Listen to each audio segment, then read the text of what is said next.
आज मकर संक्रांति है। आप सबको बहुत बहुत बधाइयाँ। बताया जाता है कि इस दिन भगवान सूर्य ने अपने पुत्र शनि की सेवा से प्रसन्न होकर उन्हें मकर राशि का स्वामी बनाया था।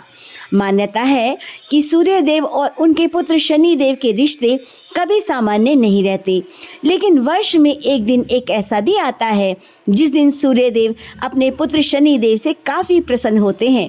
उस दिन मकर संक्रांति कहते हैं। पौराणिक कथाओं के अनुसार शनि देव का काला रंग देखकर सूर्य देव ने अपनी पत्नी छाया से कहा, यह मेरा बेटा नहीं हो सकता। सूर्य देव ने पत्नी छाया और बेटे शनि देव को अपने से दूर कर दिया। सूर्य देव के इस व्यवहार से नाराज होकर छाया ने उन्हें रोगी होने का शाप दे दिया। सूर्य देव ने क्रोध में आकर छाया और शनि देव का घर जला दिया। सूर्य देव के पुत्र यम ने उनको शाप से मुक्त कराया। साथ ही यम ने सूर्य देव से प्रार्थना की कि वह उनकी मां छाया और भाई शनि के प्रति अपने व्यवहार में बदलाव लाए। इसके बाद सूर्य देव छाया और शनिदेव से मिलने के लिए पहुंचे तो वहाँ सब कुछ पहले से जला हुआ था। शनिदेव ने काले तिल से पिता का स्वागत किया। शनिदेव के व्यवहार से प्रसन्न होकर सूर्य देव ने उन्हें नया घर प्रदान किया जिसका नाम था मकर। इसके बाद से ही शनिदेव दो राशियों कुंभ और मकर के स्वामी हो गए। शनिदेव पर सूर्य इतने प्रसन्न हुए, उन्होंने वरदान दिया कि वे मकर संक्रांति के मौके पर उनके घर आएंगे। साथ ही यह भी कहा कि इस दिन जो लोग मकर संक्रांति के मौके पर काले तिल से मेरी पूजा करेंगे, उनके जीवन में सुख समृद्धि आएगी। तो ये था मकर संक्रांति का महत्व और कैसे मकर संक्रांति मनाते हैं, ये सब मैंने आपसे कहा। साथ ही मैं आपको यह भी बताना चाहूँगी कि उत्तरायण और दक्षिणायन क्या है। उत्तरायण और दक्षिणायन का मानवीय तंत्र सभी कार्यों पर प्रभाव डालता है। आध्यात्मिक साधक अपनी साधना को उसी दृष्टि से साधते हैं। जब सूर्य उत्तर की ओर होता है तो वे एक तरह की साधना करते हैं और जब सूर्य दक्षिण की ओर होता है तो वे दूसरे तरह की साधना करते हैं। सूर्य के दक्षिण होने से अनाहत चक्र के नीचे का हिस्सा शुद्धिकरण आसानी से हो जाता है और जब सूर्य उत्तर में होता है तो अनाहत चक्र के ऊपरी हिस्से में बड़ी सरलता से कार्य होता है।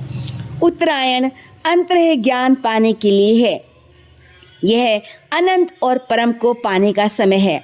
यह वही समय है जब अधिकतम कृपा उपलब्ध होती है, या ये कहा जाए कि इस दौरान मानव प्रणाली कृपा पाने के लिए किसी और समय से ज़्यादा ग्रहणशील हो जाती है।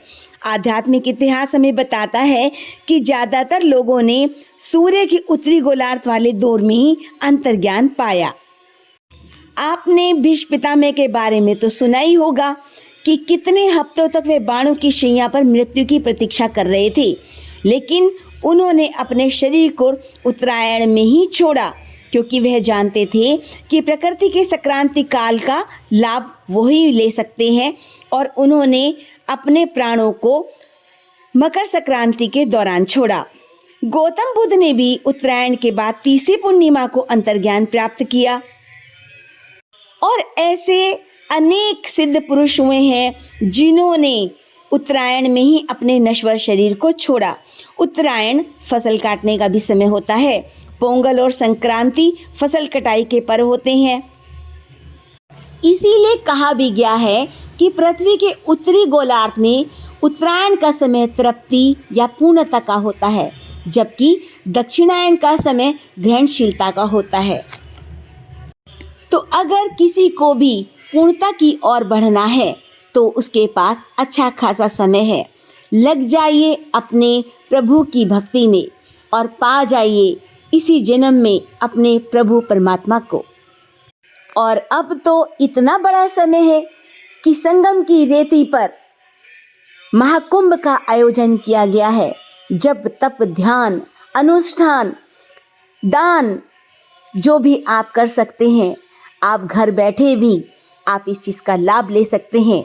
अपने शरीर से ना सही अपने मन से उस संगम की रेती पर आप जा सकते हैं।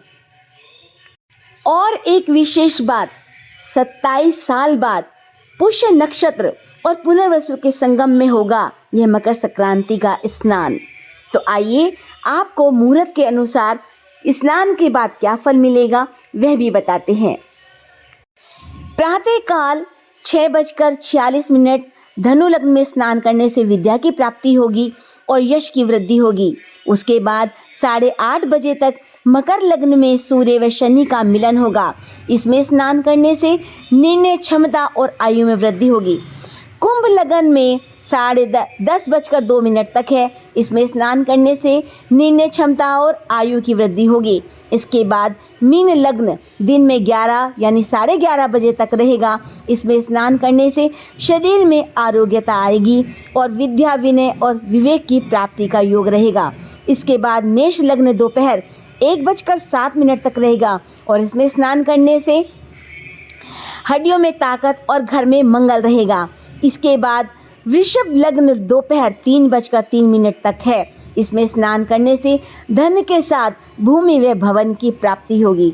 तो मैंने आपको अपने इस कथा के अनुसार में मुहूर्त के अनुसार स्नान करने पर क्या फल मिलेगा वह सब आपके सामने कहा है। आशा करती हूँ कि आपको यह सब कथा और सब जो मुहूर्त का स्नान और फल मैंने आपको बताया है आप सबको शेयर करेंगे। आप सबको मकर संक्रांति की बहुत बहुत बधाइयाँ। पंडित तो यहाँ तक कहते हैं कि पुष्य नक्षत्र में मंगलवार के दिन मकर संक्रांति 27 वर्ष बाद पड़ रही है, जब पुनर्वसु और पुण्य का भी संगम हो रहा है। तो क्यों ना इस पर्व को हम धूमधाम से मनाएं और अपने इष्ट में एकाकार हो जाएं। हर हर महादेव, हर हर गंगे, हर हर महादेव, हर हर गंगे।